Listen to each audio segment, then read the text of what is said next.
আপনারা দেখছেন news now, খবরের নতুন ভাষা। उपराष्ट्रपति सीपी राधाकृष्णन 2 दिनों के स्टेट विजिट पर अगरतला पहुंचे। उपराष्ट्रपति रविवार को कई प्रोग्राम्स में हिस्सा लेंगे। उपराष्ट्रपति सीपी राधाकृष्णन शनिवार को 2 दिनों के स्टेट विजिट पर अगरतला पहुंचे।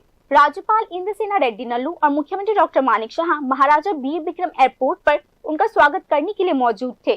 आज लोक भवन में उनके सम्मान में डिनर का आयोजन किया गया। उपराष्ट्रपति रविवार यानी 8 मार्च को कई प्रोग्राम में हिस्सा लेंगे। कल सुबह उपराष्ट्रपति एल्बर्ट एक्का वॉर मेमोरियल जाएंगे और शहीदों पर पुष्पांजलि अर्पित करेंगे। इसके बाद वे उदयपुर में पारंपरिक त्रिपुरा सुंदरी मंदिर जाएंगे और पूजा अर्चना में शामिल होंगे।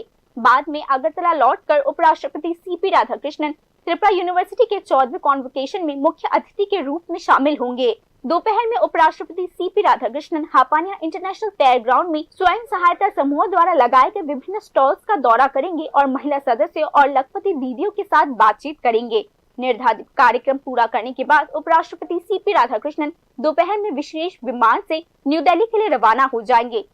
16 वर्ष की आयु में सीपी राधाकृष्णन ने आरएसएस में हिस्सा ले लिया। वे 1998 और 1999 में कोयम्बतूर से 13वीं लोकसभा के लिए चुने गए थे। तमिलनाडु के एक प्रमुख भाजपा नेता सीपी राधाकृष्णन ने झारखंड, महाराष्ट्र, तेलंगाना और पुडुचेरी के राज्यपाल के रूप में भी कार्य किया है। राधाकृष्णन सितंबर 2025 से भारत के 15वें उपराष्ट्रपति के तौर पर काम कर रहे हैं। संबंधित लोगों का मानना है कि उपराष्ट्रपति का यह दौरा, जिसका धार्मिक और ऐतिहासिक महत्व है, राज्य के एजुकेशनल और कल्चरल सर्कल को खास पहचान देगी। Bureau report, news now.